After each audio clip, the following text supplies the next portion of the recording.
We have just got into Napoli. We've been here 10 minutes. So what do you think we're going to do in the city of pizza? We're going to eat some pizza. Your intensity, bang on. This is the intensity that I want from you.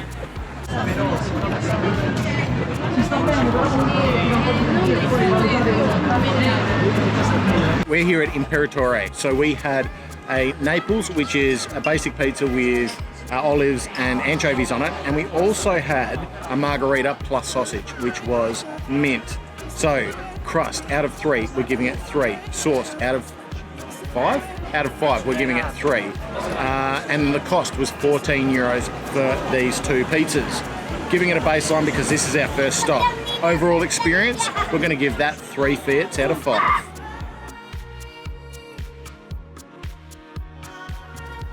We're in Naples, or Napoli as it's known to the locals. It's the 3rd largest city in Italy outside of Milan and Rome, and the biggest city in the south. Its history is rooted in a Greek forming in the 8th century BC, and since then it's gone on to be a part of the kingdoms of Sicily, the kingdom of Naples, but now it's a part of a unified Italy. And really its reputation is one of a gritty city.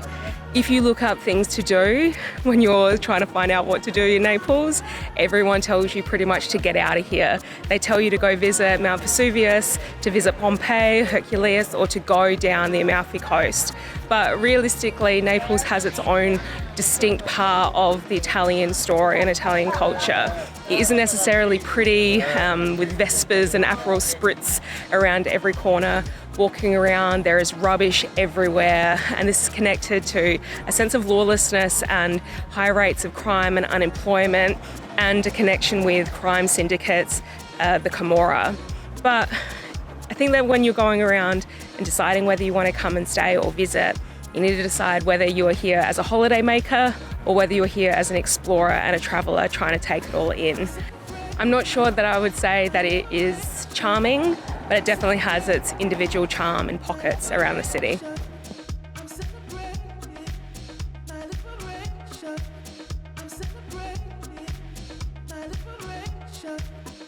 We're here at Starita Pizzeria. We're in the back doubles outside of the city centre at a local pizzeria. Even though that's been the case, it's still very famous. So a review from 8 hours ago said that they waited an hour and a half to get in because there's 100 seats in this place. But we, being a Sunday night, walked straight in. So it's already a 5 out of 5 experience for that. The place is famous for its pies, but also because Sophia Loren filmed a film here called L'Oro di Napoli, where she was a seductress pizza maker. Of course I want to be here and I already enjoy it.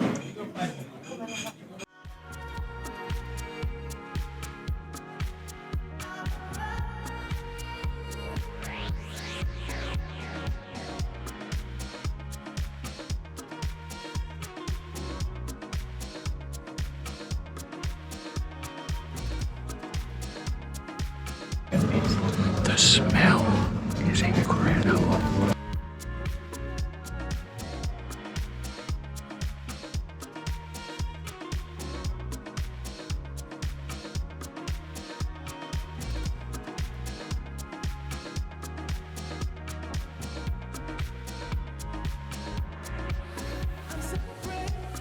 Okay, so we're here at Starita.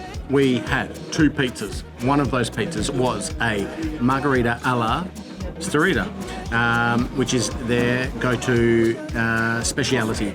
And then we had some sausage, cheese, and broccoli monstrosity, which was also delicious. But here is the verdict. Crust, 4.5. Sauce, we're giving it a 5, 4.5, 5. Daniel's on 5, so we'll go with that. And cost, €14 for the 2 pizzas. An overall experience, 4.5 Fiats.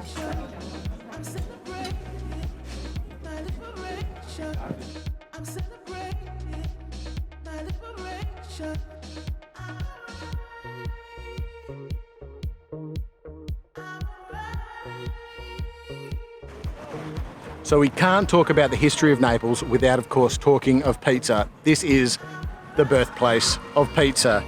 Its foundation comes from focaccia and toppings put on focaccia to make them little tasty treats, like the ones we had in Bari. But the thing that makes pizza so special here in Naples is it started out as a fried food, fried little pockets of goodness, because the water was thought to be too foul to be used, causing dysentery and things like that. And the tomatoes that are used in the marinara sauce come from over here, the hills of Vesuvius, and the rich soil over there causing a flavour in the marinara sauce that is unique and different and completely special to Naples. The pizza became a worldwide phenomenon due to World War II when the Allied forces came to Italy to fight against the Germans, and took this special food back with them to their homes, and then pizza becomes the worldwide superpower that we know it as today.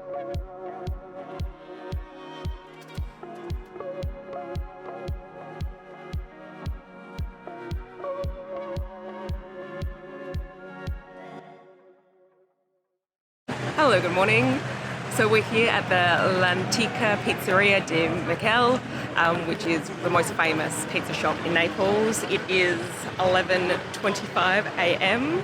We're here because the shop gets notoriously busy and you end up waiting hours and hours apparently. We are lining up to dine in. We got ourselves a ticket, 46, and they've got the big sign up above the door of what table, currently 30, so we'll see how long we have to wait. But of all the pizzas in Naples, the margherita is the most famous. The story goes that a chef wanted to honour the unification of Italy and the visit by the Queen Margherita of Savoy in 1889, and so created this pizza that has the representative of the Italian flag. So the red is the sauce, the white is the mozzarella, and the green is the basil. This shop only serves the margherita pizza and then a plain marinara, which is just the sauce with oregano and garlic and olive oil. So we're going to get one of each and tell you if the wait is worth it. Oh, and it's also famous because Julia Roberts ate here in the film Eat, Pray, Love. I don't know whether it was popular before and then she came because it was popular, or she came and then it became popular. I'm sure that it was popular before Julia Roberts.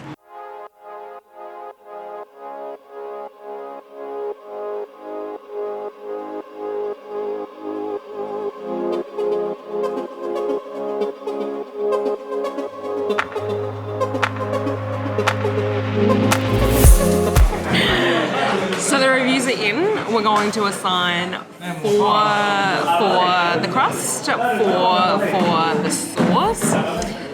We waited outside for 40 minutes, which was pretty reasonable, I think, compared to its legends. But the cost of the pizzas was really inexpensive, €10 for the 2 of them.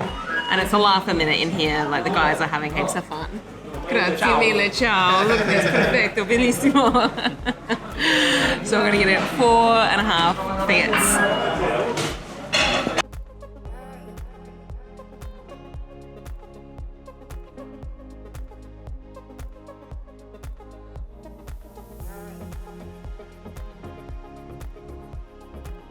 Okay, so we've got in our hot little hands the #1 dessert patisserie in Naples called the Baba, which is a rum-soaked cake, I guess. It has a storied past though. Apparently it was invented in Poland from Stanislav, who was a lover of sweet things, but the traditional cake in Poland was too dry and he hated it vehemently. And so when it was served to him repeatedly, one night he got so angry that he threw it across the table and it knocked over a bottle of rum, and the original Polish cake soaked up all the rum. It then makes its way to France, where Stanislav's daughter marries King Louis XV, so she brings it with her to France. The French patisserie chefs perfected it, and then when Naples was a kingdom, and before its state now, when it was a very wealthy and affluent part of the country, French chefs came to Naples to serve the noblemen or the rich families in Naples and brought the bubba with them. It was named the bubba because old Stanislav of Poland named it after his favourite book, which was 1001 Nights with Ali Baba, or some sort of version of that, and it eventually just evolved to be known simply as the bubba. Now, if you watch our channel, you might recall my reaction to the canals in Bordeaux, which were rum-soaked treats that I didn't enjoy. No, it's shit. Tastes like a cold crepe. Yeah, I hate it. Yeah, it's bloody delicious.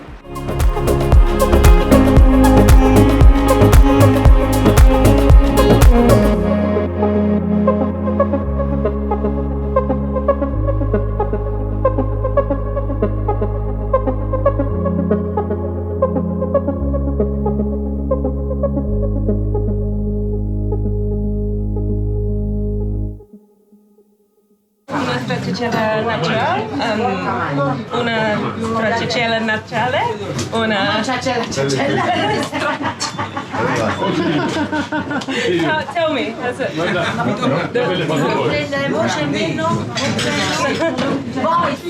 Voice on? Okay. Sfogliatella. Next on our stop of Naples delights, Napolitana delights, are Sfogliatella Riccia, not Sfogliata, as I may have previously pronounced it and was heckled by the entire serving staff in the shop. Sfogliatella Riccia. So we have the original, which is filled with ricotta, and the Santa Rosa, which is full of cream, and then maraschino cherries on top. Even though it is very popular in Naples and Naples has claimed it as their own, these actually originate in Conca de Marini, where we're about to move. So a pastry chef started making it there and called it the Santa Rosa, based on the church that is in like the main town square. But a Napolitana chef brought it down and started selling it here, and this is where it became popular. So they've claimed it as their own. So we will, when we get to Conca de Marini, do a little compare and contrast, but sure, look, we're gonna have it here. We've got all these layers. I know I'm gonna like this one. Buonissimo. Can you hear that crunch? Yeah. It's warm, it's sweet, but it's not sickly sweet. It's a little bit savoury. Just so crisp.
More pizza. More pizza. Pizza fritta. This time it's fried. Fritta.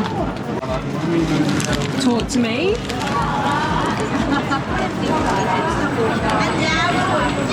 It's light, it's fluffy, salty.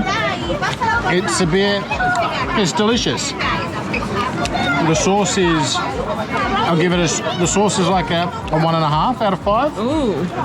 The base is, I'll call it a 3. It's a bit different. The price, €2.50. molto bene. The whole experience, a nice little basket that comes out of the sky in there.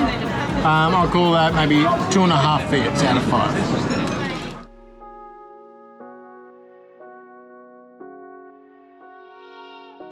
So a real specific part of Southern Italian culture is witchcraft and folklore to do with magic and warding off evil. It's a big part of the culture down here in the south. So everywhere in Naples you'll see the cornicelli and then the mano cornuto, which is the hand. Well, this looks like a red chili pepper. It's actually a horn. And then because there's so many peppers around Italy, so that gets embraced as sort of a similarity and becomes a token that you can take home. But a lot of people will wear pendants of the mano, so the hand to ward off the evil spirit, and the horn on a pendant, particularly important for breastfeeding mothers to ward off evil spirits and to have a healthy experience with that. So we've just picked some up for my best friend at home and my godson Ari, because they're Calabrese and it's an important part to make sure that they are safe. Safety first.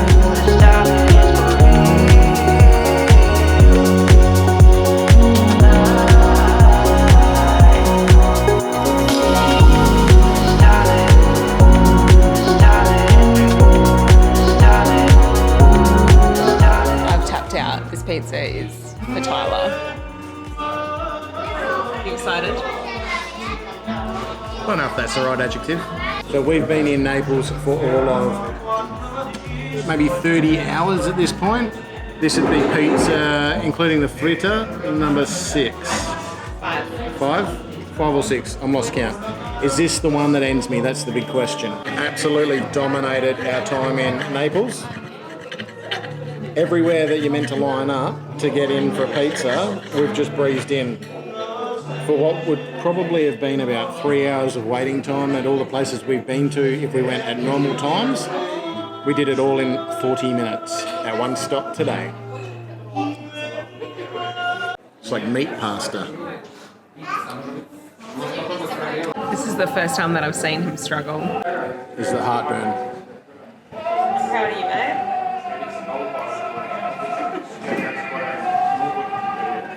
We're here at Sorbillo Too much. and we're going to score this pizza. I had a Rodolfo, which has got a bunch of prosciutto and a bit of rucola rocket on it. It was delicious. So, the crust, we're going to give that a 4. We're going to give that a 5 out of 5 because it was delicious. Best we've had. Going to give a sauce an NA because there was no sauce on it, which at this time of the day is perfect. And cost €9, so on the expensive end. How many fiats out of 5? We're going to give it 4 fiats.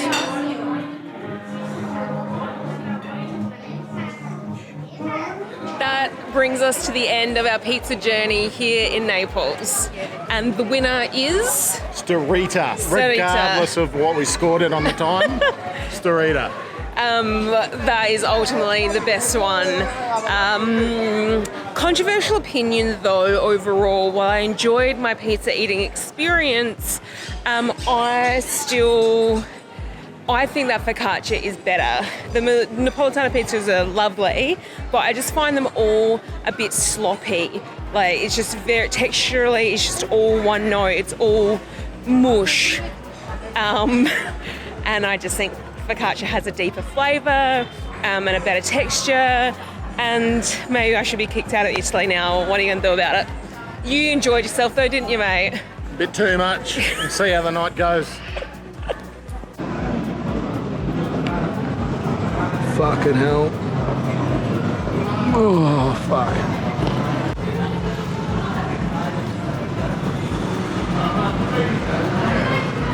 You alright, mate?